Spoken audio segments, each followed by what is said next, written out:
Herkese merhaba arkadaşlar, bu videomuzda Bodrum'a ilk defa geldim. Nereye gideceğim diye sorarsanız, o zaman tam da doğru adrestesiniz. Efsane bir Bodrum gezilecek yerler videomuz sizi bekliyor. Bu videomuzda Bodrum'a dair neredeyse her şeyi bulabileceksiniz.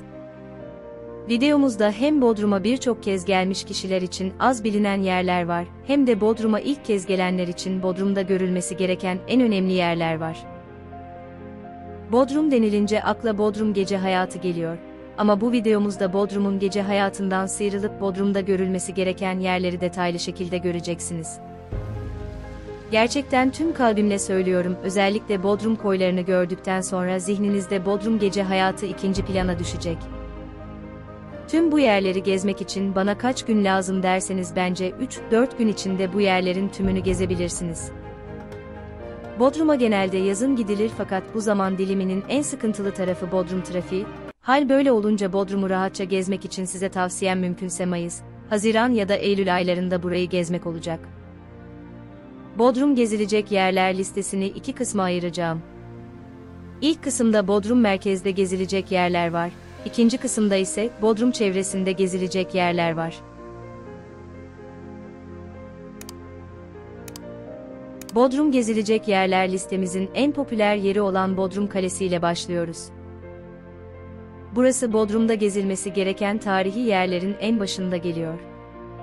Bodrum'un tam merkezinde bulunan Bodrum Kalesi, Bodrum'un simgesi ve en meşhur yeri konumunda. Her köşesi buram buram tarih kokan Bodrum Kalesi iki liman arasında kayalık bir alan üzerine inşa edilmiş. Kalenin surlarına çıktığınızda Bodrum ayaklarınızın altında kalıyor. Surlardan Bodrum'un enfes manzarasının tadını doyasıya çıkarabilirsiniz. Bodrum Kalesi birkaç yıl önce büyük bir tadilat geçirdi.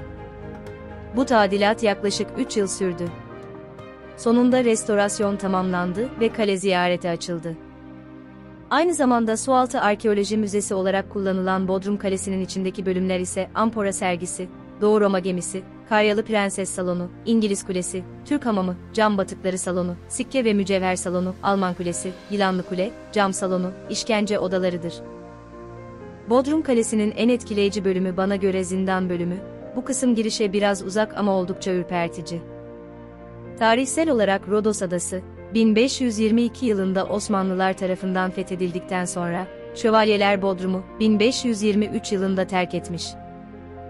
1895'ten itibaren hapishane olarak kullanılan Bodrum Kalesi, 1. Dünya Savaşı sırasında Fransız ve İngilizlerin kaleyi bombalamaları ile yarı yıkık hale gelmiş ve daha sonra terk edilmiş. Daha sonra yapılan restorasyon çalışmalarıyla Bodrum Kalesi müze haline getirilmiş ve ziyarete açılmış. Bodrum Kalesi giriş ücreti. Bodrum Kalesi'nin 2024 yılı giriş ücreti kişi başı 250 Türk Lirası. Müze kartı olanlara ve 18 yaş altı çocuklara giriş ücretsiz. Müze kartınız yoksa buradaki gişelerden müze kart çıkartabilirsiniz ki en mantıklı olanı da kart çıkartmak. Ayrıca birkaç sergi salonunun 50 Türk Lirası gibi ayrı bir giriş ücreti var. Bodrum Çarşı. Bodrum gezilecek yerler listesinin ilk sırasında yer alan Bodrum Çarşısı Bodrum'un Barlar Sokağı'na paralel, marinaya kadar uzanan caddesi ve deniz kenarındaki dükkanların tamamını kapsayarak kaleye kadar uzanır. Çeşitli el yapımı ürünler, magnetler ve daha birçok Bodrum'u hatırlatacak hediyelik eşyalarla aradığınız pek çok şeyi çarşıda bulabilirsiniz. Bodrum'da yapılacaklar arasında akşam çarşıyı turlamak kesinlikle olmalı. Fiyatlar normalin biraz üstünde gelse de pazarlıkla iyi bir seviyeye çekmek mümkün. Takılar ve el yapımı pek çok hediyelik eşya özellikle Bodrum'u hatırlatması açısından mantıklı parçalar. Bodrum'da yapılacaklar kadar yemek yenecek yerlerde hayati önem taşımakta. Bodrum Çarşısı yemek mekanları açısından da zengin. Kafelerden deniz kenarı mekanlara kadar pek çok Bodrum'da yemek yenecek yerler bulmak mümkün. Bodrum Sualtı Arkeoloji Müzesi. Bodrum Sualtı Arkeoloji Müzesi, Bodrum Kalesi'nin içerisinde yer alıyor. Burası ülkemizin tek, dünyanın ise en önemli sualtı arkeoloji müzelerinden biri. Müzede sualtı kazı ve araştırmalarından gelen eserlerin yanı sıra Bodrum ve çevresindeki kazı ve araştırmalardan ele geçen eserler sergileniyor. Bodrum Sualtı Arkeoloji Müzesi dünyanın en zengin Doğu Akdeniz amforaları koleksiyonuna sahip. Müzede Yassıada, Şeytan Deresi ve Serçe Limanı batıkları da sergileniyor. Müzede fazlasıyla batık görüp deniz altından çıkan eserlere şahit olacaksınız. Müzede sergilenen ve Halikarnassos Doğu Nekropolü Karyalı Prenses mezar buluntusu olan altın taç ve altın bileziği görmeyi unutmayın. Hatta bu salonda bulunan ekranda bu takıları üstünüzde simülasyon olarak görebiliyorsunuz. Bodrum Sualtı Arkeoloji Müzesi'nin giriş ücreti kişi başı 250 Türk Lirası. Müze kart sahiplerine ve 18 yaş altı çocuklara giriş ücretsiz. Kale ve müze için ayrı ayrı giriş ücreti ödemiyorsunuz. Bodrum Deniz Müzesi. Hemen söyleyeyim, burası Bodrum Sualtı Arkeoloji Müzesi ile karıştırılıyor ama bu iki yer farklı müzeler. Bodrum Denizcilik Müzesi özel bir müze, yani kamuya ait değil. Bodrum'da denizcilik mesleğinin ayrı bir önemi var. Hal böyle olunca burada derin bir denizcilik kültürü var. İşte bu müzede birçok tekne maketini ve farklı bir sürü deniz kabuklularını görebilirsiniz. Ayrıca müzede, Bodrum kültüründe önemli yeri bulunan süngercilik, balıkçılık ve taşımacılıkta kullanılan gulet tipi tekneler de sergileniyor. Bodrum Denizcilik Müzesi'nin giriş ücreti yetişkinler için 50 Türk Lirası, öğrenciler için ise 25 Türk Lirası, burası özel müze olduğundan müze kart geçmiyor. Bodrum Evleri. Bodrum'un neyi meşhur deseler sanırım birçok kişinin cevabı bembeyaz evler olurdu. Bodrum'a ayrı bir hava katan bu güzel evler Bodrum'un en önemli sembolleri arasında yer alıyor. Bu güzel evlerin öyle güzel renkte kapıları ve pervazları var ki Bodrum sokaklarında gezerken, bu evlerin önünde fotoğraf çekilmeden duramıyorsunuz. Bodrum sokakları. Bodrum merkezdeki gezilecek yerleri keşfederken, zaten yolunuz Bodrum'un dar sokaklarına düşecek. Bodrum'un dar sokakları size ben Bodrum'dayım hissini tam anlamıyla veriyor. Akşam serinliğinde Bodrum sokaklarını tam anlamıyla hissedebilmek için size iki yürüyüş rotası önerebilirim. İlki Bodrum Adliye Camii'den Bodrum Yat Marina'ya kadar yürümek. İkincisi de ilk rotanın tam tersi yöne yani Adliye Camii'den ara sokakları kullanarak Bodrum Öğretmenevi'ne kadar yürümek. Bu iki yürüyüş rotası ruhunuza ilaç gibi gelecek. Bu sokaklarda Bodrum'un meşhur hediyelik eşyalarını alabileceğiniz birçok yer bulunuyor. Zeki Müren Sanat Müzesi. Sanat güneşimiz ünlü sanatçı Zeki Müren'in hayatının son yıllarını geçirdiği Bodrum'daki evi, Kültür ve Turizm Bakanlığı tarafından 8 Temmuz 2000 tarihinde sanatçının anısına sanat müzesine dönüştürülmüş ve ziyarete açılmış. İyi ki de böyle bir çalışma yapılmış, çünkü Zeki Müren'in ne denli büyük bir sanatçı olduğunu buraya girince tekrar anlıyorsunuz. Müzede Zeki Müren'in sahne kostümleri, hayranlarından gelen mektupları, aldığı ödüller, özel eşyaları ve müzenin bahçesinde Buick-Regal marka otomobili sergileniyor. Burada duygu dolu anlar yaşayacaksınız ve Zeki Müren'in gerçek sanatçı sıfatını layıkıyla nasıl taşıdığını defalarca göreceksiniz. Zeki Müren Sanat Müzesi pazartesi günleri kapalı, onun dışında her gün açık. Açılış ve kapanış saatleri sabah 8.30, akşam ise 6.30'da kapanıyor. Kumbahçe Plajı. Bodrum merkezde gezilecek yerler listemizde yer alan Kumbahçe Plajı merkezde denize girmek isteyenlerin ilk tercihi olabilir.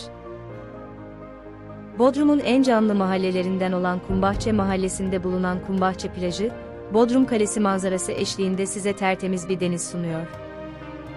Birçok işletmenin bulunduğu bu plajda restoran imkanları fazlasıyla var. Gündüzü ayrı gecesi ayrı güzel olan Kumbahçe Plajı'nın denizi oldukça temiz. Plaj küçük çakıllardan oluşuyor. Ücretsiz şemsiyelerin olduğu bu plajda dilediğiniz gibi keyif yapabilirsiniz. Tabii şemsiyeleri bulabilirseniz. Çünkü bu alan oldukça küçük, araç park yeri için otoparkları ya da Bodrum Öğretmenevi tarafını tercih edebilirsiniz. İçmeler Plajı. Bodrum merkezdeki ikinci plajımız İçmeler Plajı. Bilenler bilir Bodrum'un bir zamanlar en canlı gece kulüplerinden olan ve şimdi tarihe karışan Halikarnas'ın bulunduğu noktadan başlayan İçmeler Plajı gerçekten çok güzel bir denize sahip. Burada deniz cam gibi ve oldukça temiz. Deniz derinleşmiyor ve plajda ayağı rahatsız eden taşlar yok. Plajda Bodrum Spor Yelken Kulübü'nün kafeteryası var. İsteyenler bu kafeteryadan faydalanabilir. Fiyatlar normal seviyede. Bunun dışında içmeler plajında ücretsiz şezlong imkanı da mevcut. Şezlongların altına sandalyenizi atıp keyif yapabilirsiniz.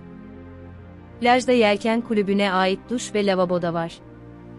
Yazın kalabalık olabileceğinden şezlonglardan faydalanmak isterseniz erken gelmenizde fayda var. Osmanlı Tersanesi Sanat Galerisi. Bodrum'un gezilecek tarihi yerleri bitmez çünkü bu topraklarda her yerden tarih fışkırıyor. Bodrum Tersanesi'nin 1775 yılında kurulduğu düşünülüyor. Tarihsel bilgilere göre Bodrum'da ilk gemi, 1784 yılında yapılmış. Geminin yapımında kullanılan keresteler Bodrum dağlarından getirilmiş. Korsan saldırılarına karşı gözcü olarak inşa edilen Osmanlı Kulesi ile birlikte 1882 yılında tersanenin surları da genişletilmiş. Tersane şu an için sanat galerisi olarak hizmet veriyor.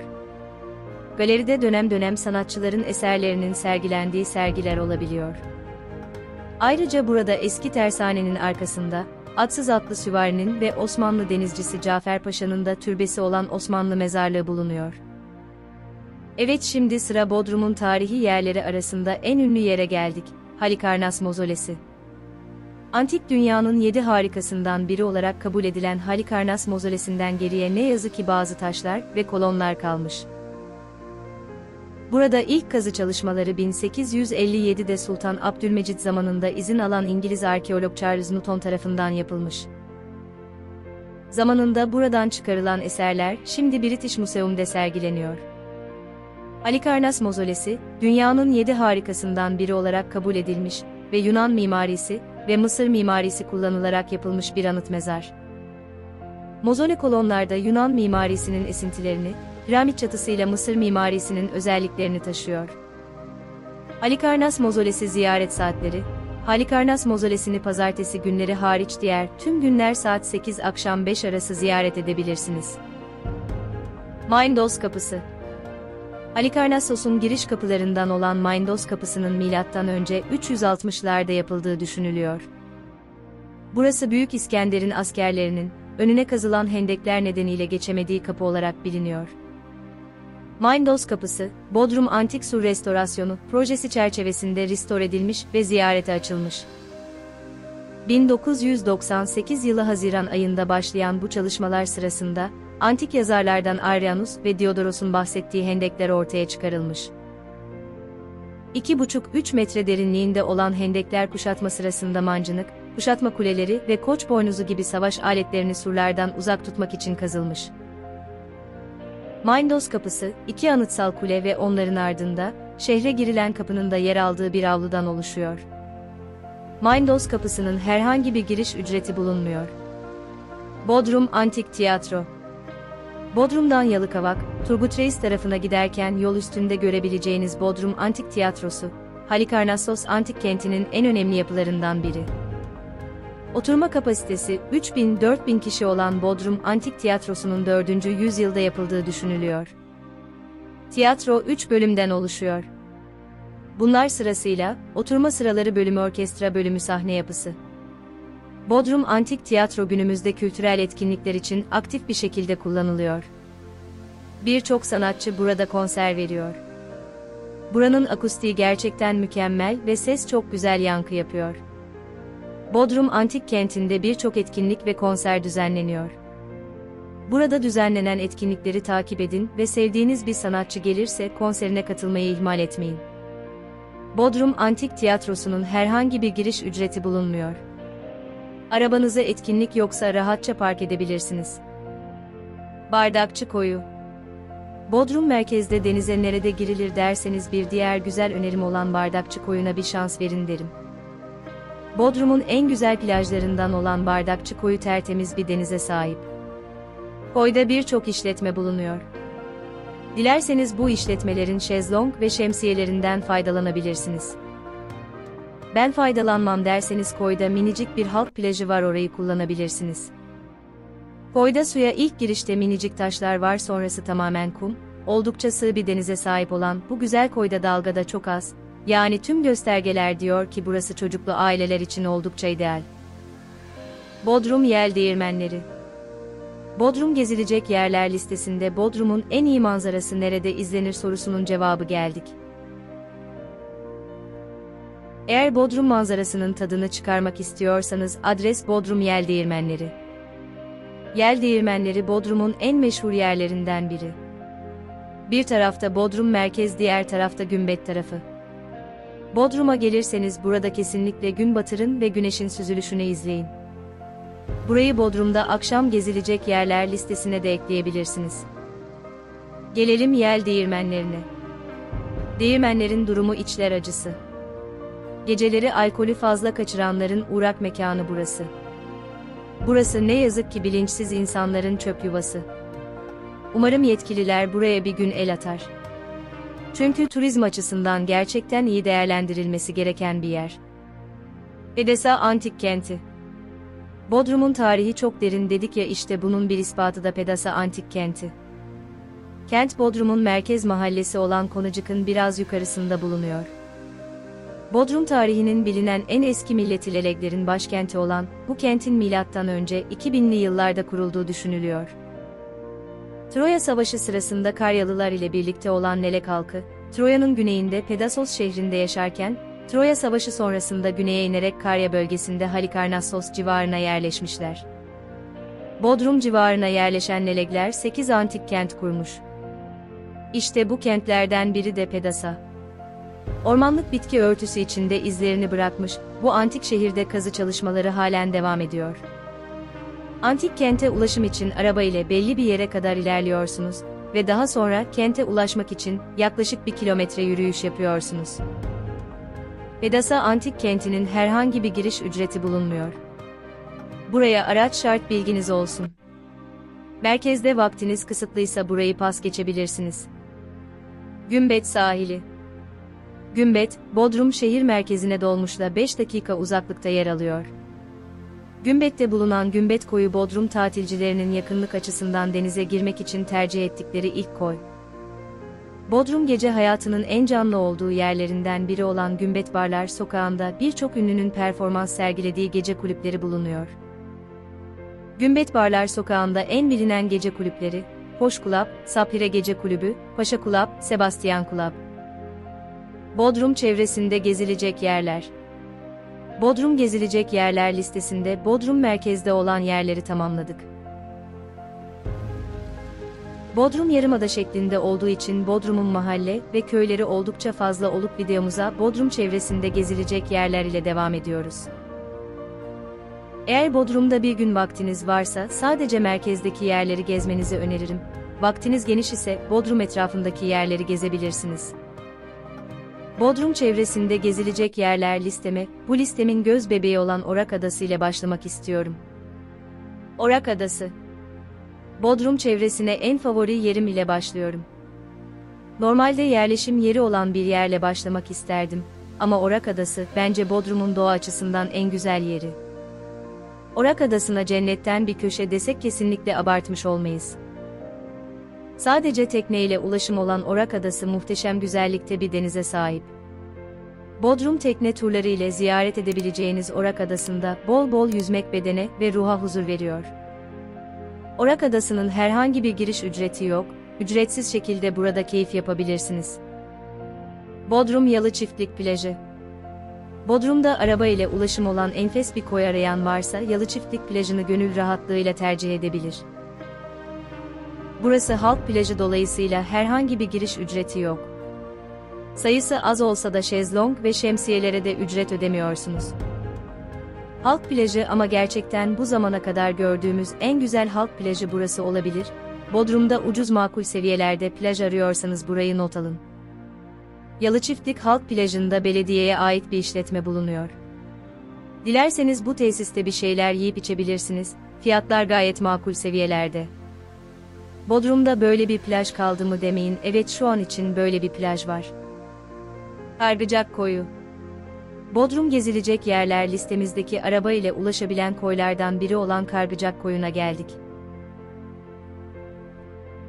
Koya giden yol kötü ama yine de her türlü araç ile gidilebilir. Unutmayın, yolun kötü olması plajın bakir olması ile yakından alakalı.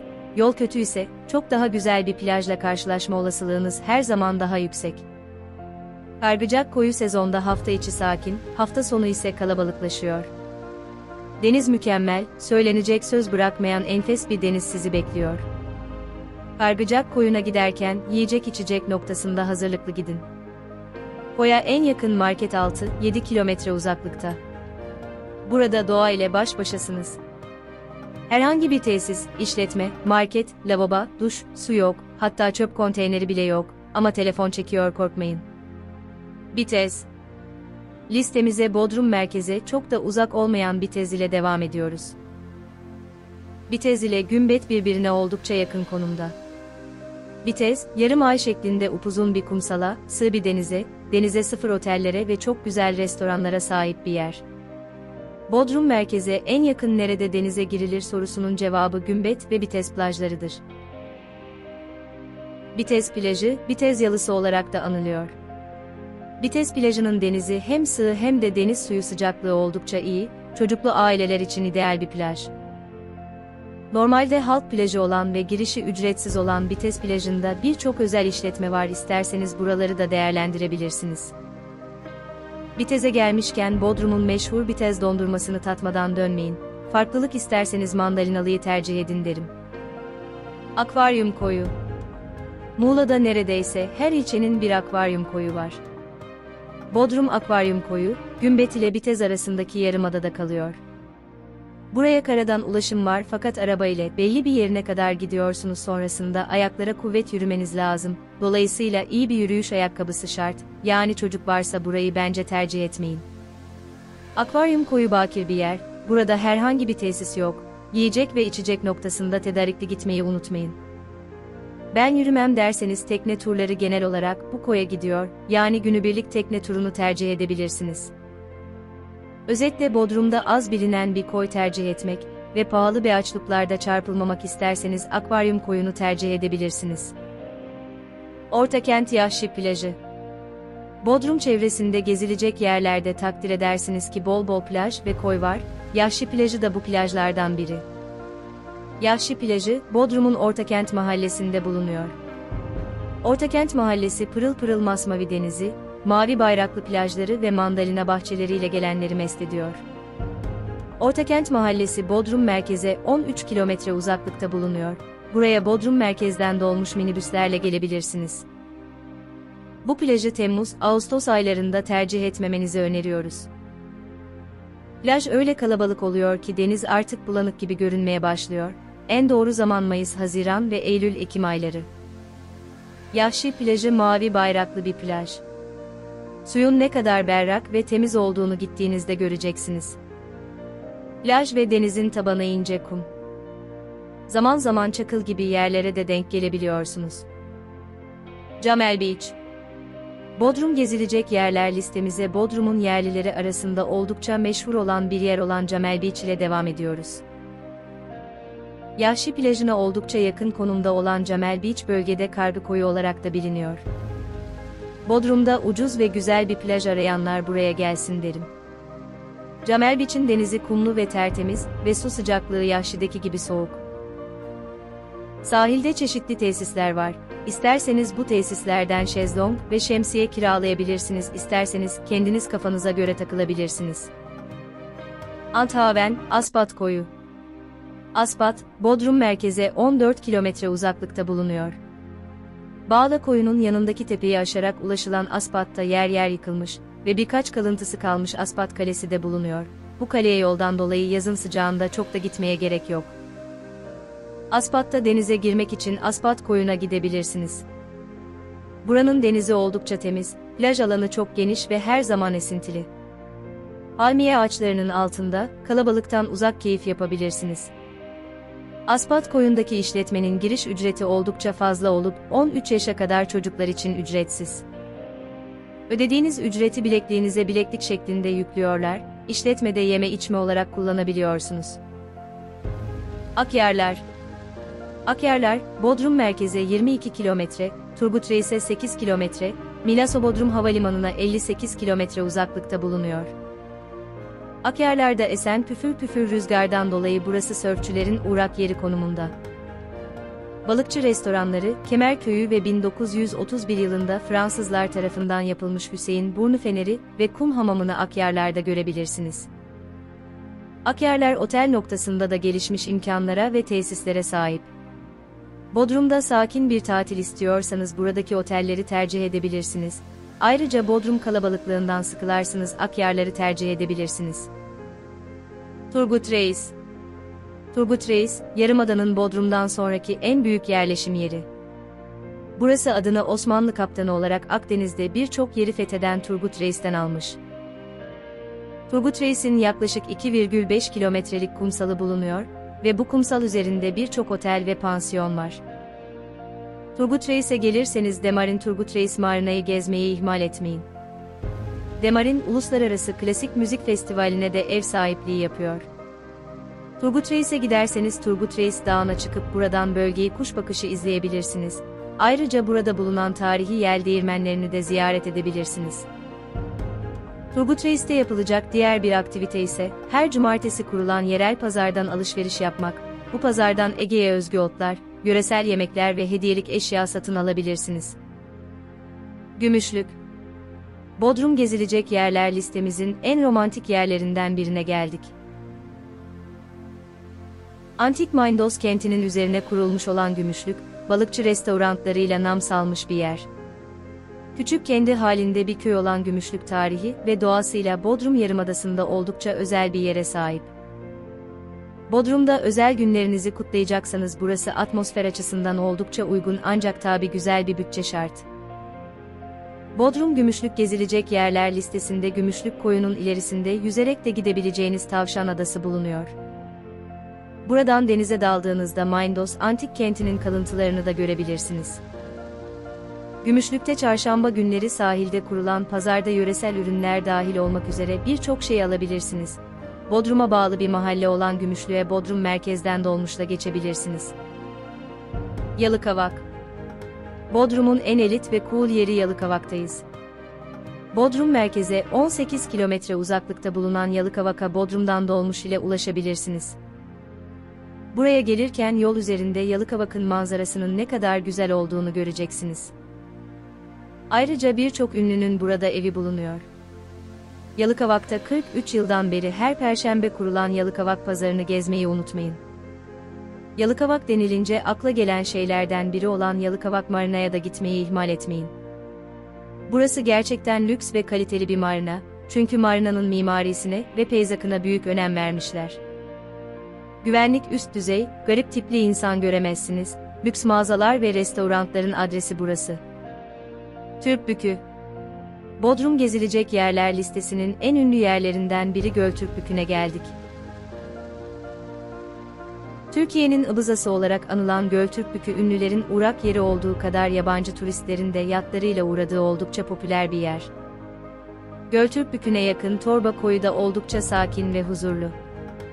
Torba'da gezerken birbirinden sevimli tatil köylerini ve Bodrum'un kendine özgü bembeyaz evlerini görebilirsiniz.